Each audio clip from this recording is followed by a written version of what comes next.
नमस्कार, स्वागत है आपका। आप देख रहे हैं चर्चा है। मैं हूं आपके साथ हरिओम तत्सत त्रिपाठी। आइए बुलेटिन की शुरुआत करते हैं। सोमवार की रात भारत सहित दुनिया भर के हजारों व्हाट्सएप यूजर्स के लिए एक बड़ा झटका लेकर आई, जब मेटा के स्वामित्व वाले इस लोकप्रिय मैसेजिंग प्लेटफॉर्म ने बिना किसी पूर्व चेतावनी के अचानक हजारों अकाउंट को 24 घंटे के लिए अंडर रिव्यू में डाल दिया।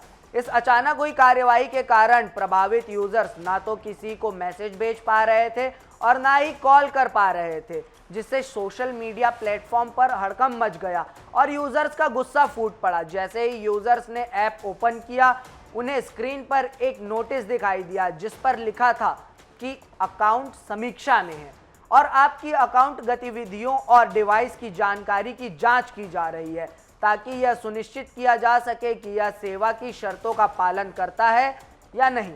मामले के तूल पकड़ने के बाद मेटा और व्हाट्सएप के प्रवक्ता ने आधिकारिक बयान जारी कर स्थिति स्पष्ट की। कंपनी ने माना कि प्लेटफॉर्म को सुरक्षित रखने और स्पैम व दुरुपयोग को रोकने के लिए उनके ऑटोमेटेड सिस्टम लगातार काम करते हैं, लेकिन कई बार इन ऑटोमेटेड सिस्टम से तकनीकी गलती हो जाती है। टेक क्रंच की रिपोर्ट के मुताबिक कंपनी इस तकनीकी खामी को दूर कर प्रभावित अकाउंट्स को तेजी से बहाल करने में जुट गई है। इस पूरी घटना के तकनीकी और सामाजिक स्तर पर अच्छे और बुरे दोनों तरह के परिणाम देखने को मिले हैं।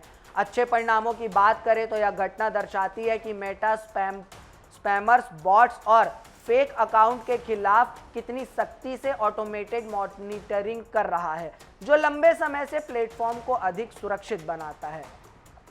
साथ ही कंपनी ने इस गलती को तुरंत स्वीकार किया, जिससे यह स्पष्ट हुआ कि मेटा अपने जेन्युइन यूजर्स की परेशानी के प्रति संवेदनशील है।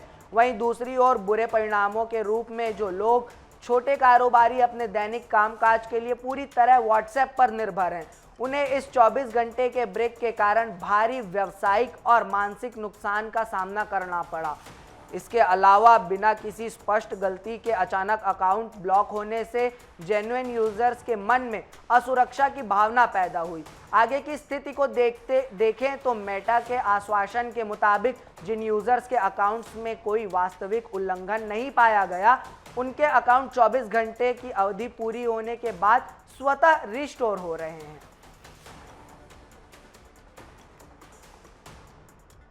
भारत को 2047 तक विकसित राष्ट्र बनाने के मार्ग में सबसे बड़ी बाधाओं में से एक नशे के खिलाफ आज देश ने एक ऐतिहासिक और निर्णायक लड़ाई का आगाज किया है। प्रधानमंत्री नरेंद्र मोदी ने एक राष्ट्रव्यापी वीडियो कॉन्फ्रेंस के माध्यम से नशा मुक्त युवा विकसित भारत संकल्प अभियान का औपचारिक शुभारंभ किया है। इस वर्चुअल महासंगम में देश के कोने कोने से करीब 28,000 से अधिक स्थानों पर 1 करोड़ से अधिक युवा जुड़े।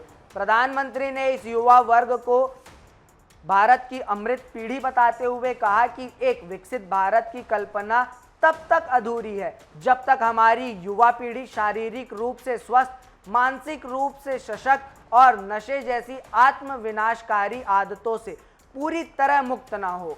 इसे जमीन पर उतारने के लिए सरकार ने 100 सप्ताह की एक कार्य योजना तैयार की है, जिसके तहत आने वाले हर रविवार को देश भर में कला, संस्कृति, खेलकूद और ध्यान शिविर आयोजित किए जाएंगे, ताकि युवाओं की ऊर्जा को सकारात्मक दिशा मिल सके और नए लोग लगातार इस मुहिम से जुड़ सकें।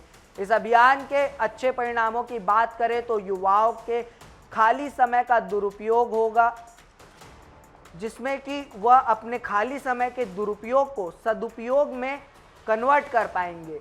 नशे के खिलाफ खुलकर बात करने का सामाजिक माहौल बनेगा और खेलकूद व ध्यान से मानसिक तनाव कम होगा, जो अक्सर नशे की लत की मुख्य वजह बनता है।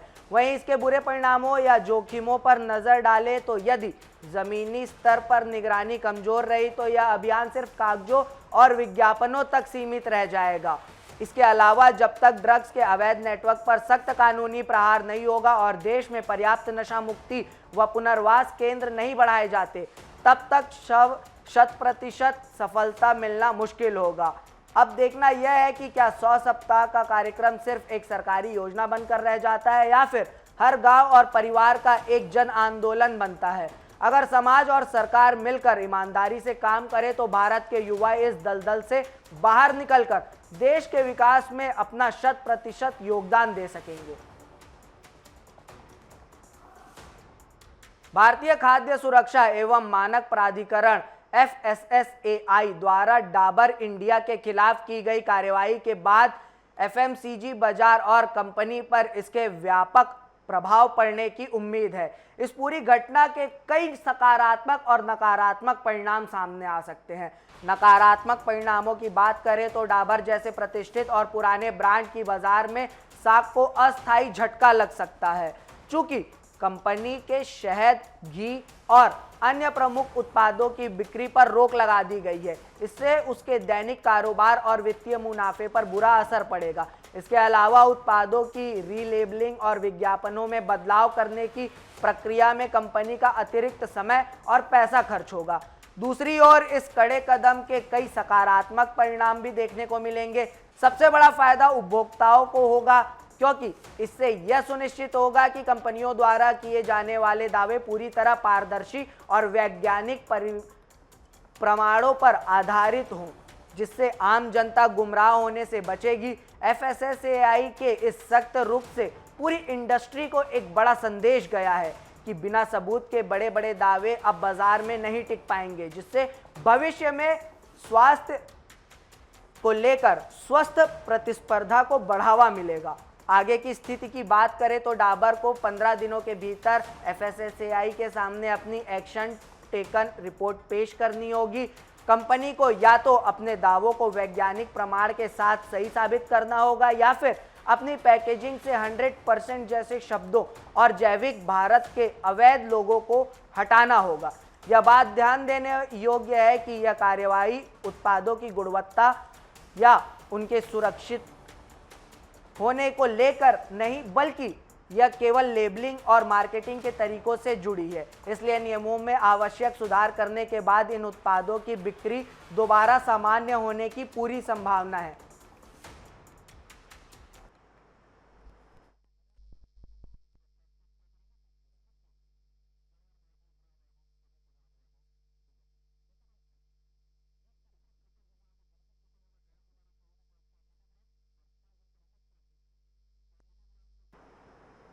सुप्रीम कोर्ट ने हाल ही में यौन उत्पीड़न और रेप मामलों की सुनवाई के दौरान जजों की भाषा और दृष्टिकोण को बदलने के लिए एक महत्वपूर्ण रिपोर्ट जारी की है।